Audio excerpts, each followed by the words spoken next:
Back in 2008, Brazil won the FIFA Futsal World Cup for the 4th time, defeating Spain in a penalty shootout and cementing their reputation as the leading force in the indoor game. The result perhaps wasn't so surprising. Futsal is a huge sport in Brazil, with professional players and very decent crowds. What are the reasons? Well, in Brazil, we start to play futsal at a very early age. There's a category for kids aged between 5 and 6. Kids are almost still bottle-fed. Independently of this, lots of football clubs invest in the lower age groups so that later they can take the youngster at the age of around 12 or 13 to play outdoor football. There are players like Ronaldinho, Zico, Rivellino and many others who started in futsal that way. There's Jalminha too, and many others. In order to find out about futsal's grassroots in Brazil, we went to the small town of Carlos Barbosa. Carlos Barbosa, the man, was a former governor of the state of Rio Grande do Sul.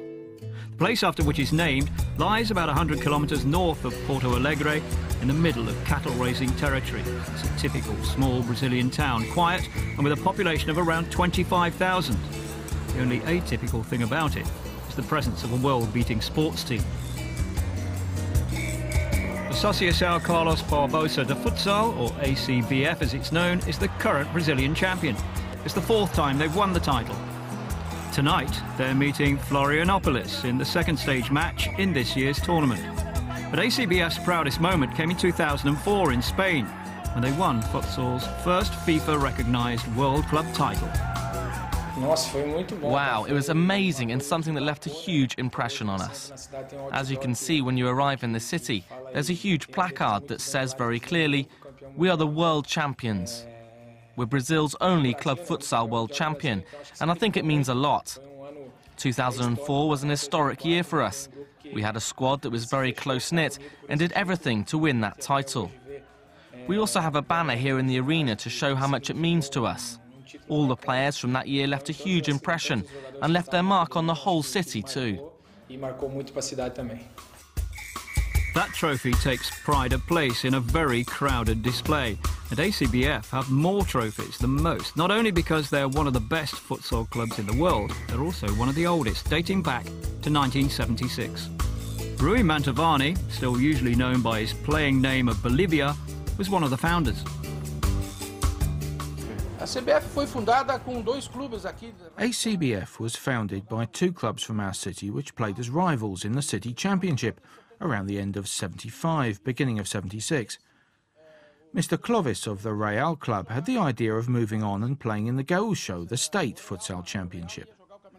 Well, Real played in the Gaúcho championship, but the other team, River, became champions that year. During the celebrations in a restaurant, somebody aired the possibility of forming a united team. Mr. Aldo said that we should form a single team and name it after the city, Carlos Barbosa. We chose the colour of the shirt because back then Holland had a very good team with Cruyff and so on, so we adopted their colours.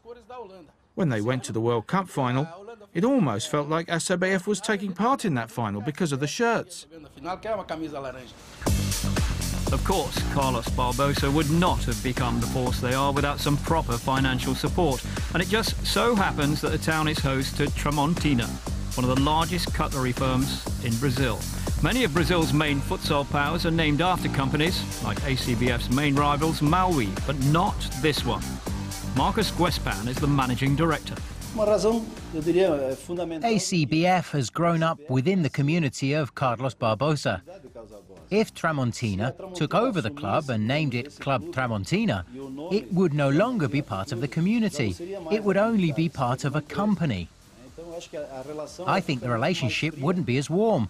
So Tramontina has decided to be a partner, always sponsoring the team, but the club itself belongs to Carlos Barbosa. And that's why there's this passion in the city for the ACBF club. It doesn't belong to a company, it belongs to the city, and it carries the name of that city wherever it goes.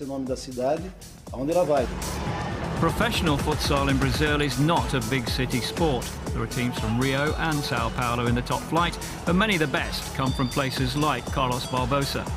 Here, there are no long-established football clubs and the space for a futsal outfit to thrive. For another example, Malwi, who shared the last 6 domestic titles evenly with ACBF, play in Jaragua in Santa Catarina province. The league itself usually contains around 20 teams. They play a first round before playoffs, which conclude in a championship game. Last year, 7 of the last 8 came from Brazil's 3 southernmost provinces, Rio Grande do Sul, Santa Catarina and Paraná. Probably the only part of Brazil where an indoor sport would be favoured. Futsal grew so strong in this part of Brazil because of the winter weather. We have fog, drizzle and very cold weather, so we play indoors. In fact, for some time, we had the only large arena in the region. The teams from Caxias do Sul and Bento Gonçalves would come to play here. There's no problem with the cold and rain. Because of the indoor facilities across the whole region, the sport grew very well here. Carlos Barbosa overcame Florianopolis 3-1 and is set fair for a quarter-final place. Tonight the crowd was sparse, but as the playoffs progress, expect this small town to once more experience futsal fever. In this town, futsal means such a lot. That's why people know Carlos Barbosa. Of course, there's Tramontina and other big companies in the area, but Carlos Barbosa really is known as the land of futsal. The people here breathe futsal. From the beginning, it's been a very big passion here. And now, with all the titles we've won, the supporters do come from a little further afield. We always like the stadium to be full, but we know that it's very difficult all the time. But when we really need them, in the big matches, the supporters are always present and fill up the whole arena. I think this town lives and breathes futsal.